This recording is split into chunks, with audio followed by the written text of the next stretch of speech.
लोहिया स्वच्छता मिशन के तहत पंचायत कर्मियों के अधिकारियों का प्रशिक्षण शुरू। सात नीचे पार्ट 2 के अंतर्गत गांवों को और पंचायतों को बनाया जाएगा आत्मनिर्भर और शहरों की तरह होगी सफाई की व्यवस्था। अब शहरीकरण के लिए सरकार किसी की भी जमीन ले सकती है। बिहार शहरी आयोजना तथा विकास संशोधन विधेयक 2022 पर 20 विधानसभा में मुहर लग चुकी है। और हैदराबाद में फौजी ने खुद को मारी गोली तो पत्नी आरा में पत्नी ने खुद को आग के हवाले कर दिया। वीडियो कॉल पर पति ने किया था सुसाइड। छपरा में 6 बदमाशों ने 10 मिनट में लूटे करीब 2 करोड़ के गहने। और सीएम पहुंचे अंजुमन इस्लामिया हॉल, कहा कल्याणकारी पाठ्यक्रम चलाएं। और रूस और यूक्रेन के बीच जंग खत्म करने के लिए भारत निभाएगा मध्यस्थ की भूमिका और भारत ही बनेगा युद्ध खत्म करने का फार्मूला। और इधर बिहार में 2006 से माननीयों मतलब विधायकों के पेंशन कानून में 13 बार संशोधन हुआ है। एक साल में 3 बार की बढ़ोतरी हुई है। वहीं दूसरी तरफ साल 2005 से कर्मचारी पुरानी पेंशन के लिए लड़ रहे हैं, लेकिन उनकी सुनवाई नहीं हो पा रही है। नमस्कार, मैं हूं अभय कुमार। आप देख रहे हैं खास कार्यक्रम बिहार समाचार। बिहार समाचार में हम अब तक की प्रमुख खबरों आपके सामने प्रस्तुत करते हैं कि कौन सी खबरें हवा में तैर रही हैं और कौन सी खबरें आपको जानना जरूरी है। तो हम नजर डालते हैं आज की खबरों पर, लेकिन उससे पहले आप लोगों से गुजारिश है, चैनल पर नए हैं तो चैनल को सब्सक्राइब कर लीजिएगा। वीडियो पसंद आए तो एक लाइक जरूर कीजिएगा। अगर हम बात करें अभी तो बिहार में विधायकों की पेंशन की बात, जहां पंजाब में एक और वो पेंशन जो पुराने एक बार जीतने के बाद एक ही पेंशन मिलेगा, वहीं पंजाब ऐसा राज्य बना है कि जितनी बार भी विधायक रही है पेंशन सिर्फ एक ही मिलेगी, लेकिन बिहार में हर बार का पेंशन बढ़ता जाता है। अगर हम बात करें कि बड़े बड़े आरोपी जो है जिन पर हत्या का, रेप का और घोटाले का सजायाफ्ता है, उन्हें भी पेंशन मिल रहा है। 16 साल में 13 बार उनकी पेंशन बढ़ाई गई है। अगर कुछ नाम लिया जाए कि किसको कितना पेंशन मिलता है तो आपके पैर के तले की जमीन खिसक जाएगी। तो मैं कुछ नाम लेना चाहता हूं। चारा घोटाले के आरोपी और सजायाफ्ता लालू प्रसाद यादव को महीने में मिलता है 89,000 रुपये। और वहीं जगदीश शर्मा चारा घोटाले से ही जुड़े हुए हैं, 1,25,000 रुपये उनको पेंशन मिलता है मासिक। राजन तिवारी बड़ा नाम 47,000 रुपया पेंशन मिलता है। आनंद मोहन हत्या का मुकदमा है, हत्या के दोषी पाए गए हैं, 33,000 रुपया पेंशन मिलता है। मुन्ना शुक्ला बहुत बड़ा नाम और ये जिसको कहा जाए कि सजा याफ्ता भी है, मुन्ना शुक्ला को 62,000 मिलता है पेंशन। राजवल्लभ यादव 71,000 पेंशन मिलता है। प्रभुनाथ सिंह को 43,000 और सूरज भान सिंह को 31,000 रुपये पेंशन मासिक मिलता है। और इतना ही नहीं, हर वर्ष 3-3 हजार रुपये से बढ़ोतरी भी होती है।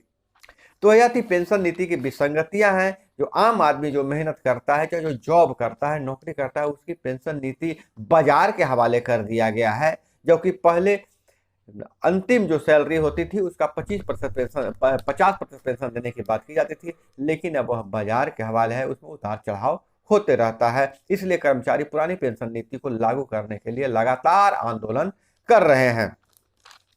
और इधर हम नजर डालें कि एक टीएमसी विधायक घायल हिंसा में के बाद सदन बीरभूम हिंसा पर बंगाल के विधानसभा में हाथापाई हुई है और जिसमें माइक चले हैं, कुर्सियां चली हैं, जिसमें कई विधायक घायल हुए हैं, जिसमें एक टीएमसी का विधायक भी घायल हुए हैं और 5 भाजपा के विधायक को निलंबित किया गया है। और बहुत बड़ी खबर निकल कर आ रही है बिहार से, सरकार से। बिहार में तेजी से शहरीकरण हो रहा है।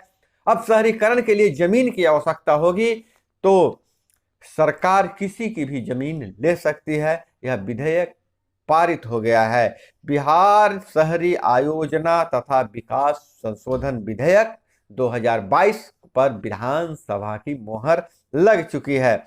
उप मुख्यमंत्री ने कहा अब नए प्रावधान से कस्बों शहरों के विकास में और तेजी आएगी। जमीन को लेकर नहीं फंसेगी योजनाएं। इसे इस तरह से आप समझ सकते हैं कि यदि किसी शहर में किसी योजना के कार्यान्वयन के लिए 20 एकड़ जमीन की आवश्यकता है, यह जमीन 100 लोगों की है, ऐसे में पिछले प्रावधान के तहत 80% भूमि मालिकों या 80% भूमि मालिकों और 80% भूमि मालिकों की सहमति आवश्यक थी। लिहाजा कम से कम 16 एकड़ 20 एकड़ का 80% जमीन को लेकर सहमति बनानी पड़ती थी, या फिर 80% मालिकों के, 100 मालिक है तो 80 लोगों को उसमें सहमति लेनी पड़ती थी।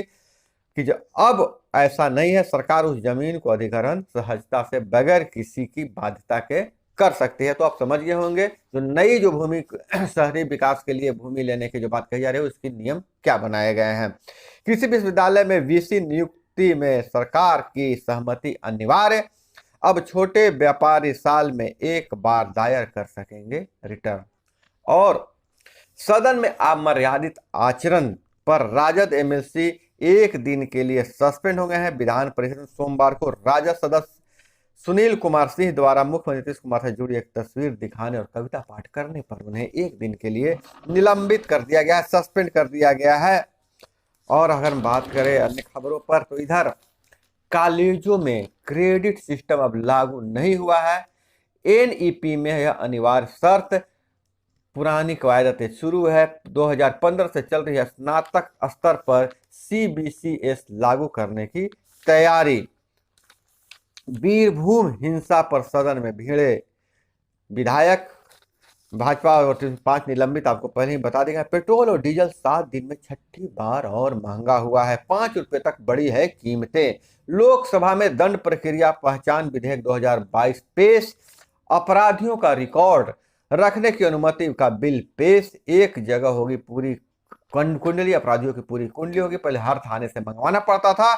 विपक्ष ने कहा यह निजता के अधिकार का उल्लंघन है। विपक्ष ने कहा कि नहीं, यह जो अपराधियों के निजता के अधिकार का उल्लंघन है। वहीं मुख्यमंत्री बोले, जैसा कि आपको बताए थे कि मुख्यमंत्री अंजुमन इस्लामिया हॉल में कराए जा रहे कार्यों का निरीक्षण कर रहे थे। अधिकारियों को उन्होंने कई दिशा निर्देश दिए हैं और उसमें एक दिशा निर्देश यह भी दिए हैं सीएम नीतीश कुमार कि छात्रों के लिए कल्याणकारी पाठ्यक्रम भी शुरू करें। और मैं आपको बता दूं कि यह बहुत ही भव्य परिसर बन रहा है। बिहार राज्य सुन्नी बोर्ड का कार्यालय की व्यवस्था यहीं पर है। और द कश्मीर फाइल्स फिल्म के विरोध में विपक्षी आया वेल में टिकट फाड़ा। माले विधायकों ने टिकट फाड़ दिया है। कहा अल्पसंख्यक विरोधी है फिल्म, सरकार इस पर तुरंत ध्यान दे। हम आपको बता दें कि बिहार में यह फिल्म टैक्स फ्री है और सभी विधायकों के लिए फिल्म देखने के लिए सरकार की तरफ से टिकट बुक किया गया था, टिकट दिया गया था उन्हें। जहां कांग्रेस के एक महिला विधायक ने 2 टिकट मांगे कि मैं अपने पति के साथ जाऊंगी, तो सारे महिला विधायकों को 2-2 टिकट दिए गए। वहीं माले के विधायक जो हैं उन्होंने कहा कि यह फिल्म का विरोध हम करते हैं और इस फिल्म की टिकट को फाड़ दिया। विपक्ष के रवैये का भाजपा विधायकों ने कड़ा प्रतिकार किया है। और इधर बिहार को जलवायु परिवर्तन, ऊर्जा संरक्षण, गंगा स्वच्छता अभियान में मदद देगा जर्मनी। अब जर्मनी बिहार की आबो हवा सुधारने में मदद देगा, ऐसी खबर निकल कर आ रही है। बिहार में निवेश की संभावना तलाशने पहुंचे जर्मनी के राजदूत वाल्टर जे लिंडनर बिहार में आए हैं। वहां जलवायु परिवर्तन और ऊर्जा संरक्षण, गंगा स्वच्छता की संभावनाओं को खोज रहे हैं, यहाँ निवेश करना चाहते हैं। और जर्मनी से बिहार की अब आबोहवा साफ होगी। श्रमिक संगठनों ने 4.5 घंटे डाक बंगला चौराहा किया जाम। कई संगठन के लोग राष्ट्रव्यापी हड़ताल में थे शामिल। संयुक्त श्रम संगठनों ने 2 दिवसीय राष्ट्रव्यापी हड़ताल के पहले दिन डाक बंगला चौराहा पर खासा असर दिखा है। इसमें है आशा, रसोईया, आंगनवाड़ी सेविका, सहायिका, LIC बैंक कर्मी, BSNL कर्मी समेत कई संगठनों के कर्मियों ने अपनी मांग को लेकर सोमवार को डाक बंगला चौराहे को 4.5 घंटे तक जाम कर दिया। सुबह 10 बजे से 2:30 बजे तक कहा जा रहा है कि जाम कर दिया है। और मुख्यमंत्री पर हमला करने की कोशिश करने वाला युवक PMCH में भर्ती है। डॉक्टर के इलाज में है। डॉक्टर उसका इलाज कर रहे हैं। और पहले भी शंकर जो है वो कई बार इस तरह का कार्य कर चुका है, इसलिए उसकी इलाज चल रही है। इधर जारी था सत्र, उधर विधानमंडल के गेट तक पहुंच गए पुलिस मित्र। बल प्रयोग कर हटाया गया अस्थायी नौकरी को मांग को लेकर पुलिस मित्रों ने विधानसभा का किया घेराव। सचिवालय से धक्का मुक्की कर उसे हटाया गया। मार्च माह में दूसरी बार सड़क पर उतरे हैं, मांगों का ज्ञापन अधिकारियों को सौंपा। 10 साल में कुछ नहीं मिला। ग्राम रक्षा दल की अहम मांगे क्या है आपको हम बता दें। सभी 40,000 पुलिस मित्रों को सरकार अस्थायी नौकरी दे, पुलिस मित्रों को मानदेय दिया जाए, जीवन की सुरक्षा दी जाए, ग्रामीण पुलिस को नियुक्ति में प्राथमिकता दी जाए, सामाजिक सुरक्षा दी जाए, शिक्षा मित्रों की तरह पुलिस मित्रों की भी बहाली हो। यह प्रमुख मांगे हैं पुलिस मित्रों की।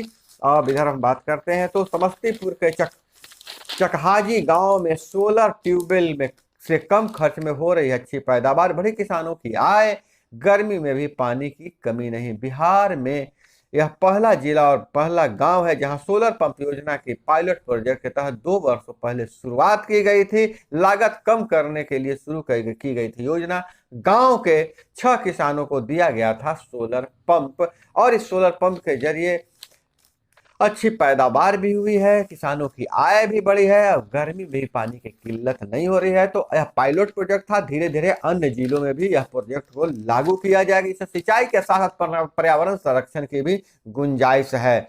और लखीसराय के वलीपुर की घटना, घर का निर्माण कार्य चल रहा था, महिला ने गेंद समझकर बम उठाया, धमाके से परिवार के साथ जख्मी हो गए। निर्माणाधीन घर में एक झोले में बम रखे हुए थे, 3 सुतली से बांधा हुआ बम रखे हुए थे। महिला ने उसे गेंद समझकर बच्चों को खेलने के लिए दे दिया और इसमें धमाका हो गया। लगातार 3 धमाके होने से 7 लोग जख्मी हो गए हैं। 2 घायलों की स्थिति गंभीर है, सदर अस्पताल में चल रहा है इलाज। टोटका के अंदेशा पर कपड़े से बांधा सामान देखने गए थे। महिला सोची कि कोई टोटका है, कोई टोटका। गांव देहात में बहुत अंधविश्वास है, लाल कपड़ा में कुछ बांध देते हैं तो उसको टोटका समझते हैं। मामले की एफएससीएल से कराई जा रही है जांच। एसपी और शादी के विवाद में बड़े भाई को चाकू के वार से मार डाला। 45 वर्षीय एक बड़े भाई को चाकू से गोद कर मार डाला। मोतिहारी की यह घटना है। और उल्टी के बाद पीजी के छात्र की संदिग्ध हालत में मौत। भागलपुर मायागंज अस्पताल में हंगामा, क्लास में बिगड़ी तबीयत, पिता को जहर का शक है।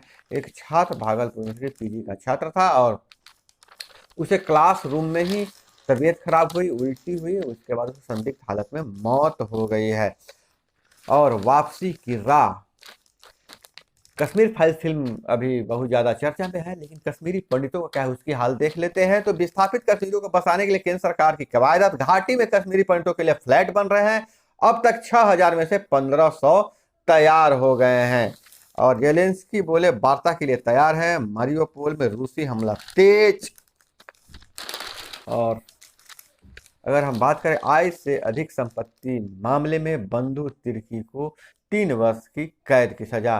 6.28 लाख रुपए आय से अधिक संपत्ति मामले में सीबीआई कोर्ट का फैसला। बंधु झारखंड कांग्रेस के प्रमुख और मांडर विधायक बंधु तिर्की को आय से अधिक संपत्ति के मामले में 3 वर्ष की सजा सुनाई गई है। वहीं दूसरी ओर बिहार में लोहिया स्वच्छता मिशन के तहत और समृद्ध गांव के तहत पहले फेज में गांवों में स्वच्छता अभियान कैसे चलाया जाएगा और उसके लिए अधिकारियों को प्रशिक्षित होना जरूरी है। तो उसकी प्रशिक्षण की प्रक्रिया हर जिले में चल रही है। और पहले अधिकारी, बड़े अधिकारी, जिला का अधिकारी प्रशिक्षण लेकर प्रखंड के अधिकारियों को प्रशिक्षण देंगे। प्रखंड के अधिकारी फिर ग्रामीण स्तर पर प्रशिक्षण देकर इस स्वच्छता अभियान को चलाने की कवायद शुरू करेंगे। तो आपके अब गांवों में स्वच्छता अभियान चलने वाली है। और 15वीं वित्त आयोग से स्वच्छता कर्मियों की बहाली से लेकर स्वच्छता के लिए इक्विपमेंट की खरीदारी होगी। हाथ गाड़ी, ठेला गाड़ी, उसके बाद बैटरी वाली गाड़ी खरीदी जाने हैं और हर घर में कूड़ेदान दिए जाएंगे। हर चौक चौराहे पर कूड़ेदान लगाए जाएंगे, जिसका प्रशिक्षण जारी है। अब गांव भी चकाचक और स्मार्ट दिखेगा। तो दोस्तों, आज थी यह प्रमुख खबरें जो आपको जानना जरूरी था। इसी तरह से खबरों के लिए आप हमारे चैनल को सब्सक्राइब नहीं किए तो चैनल को सब्सक्राइब कर लीजिए। अपना बहुत बहुत ख्याल रखिएगा। मिलते हैं अगले वीडियो में। जय हिंद, वंदे मातरम।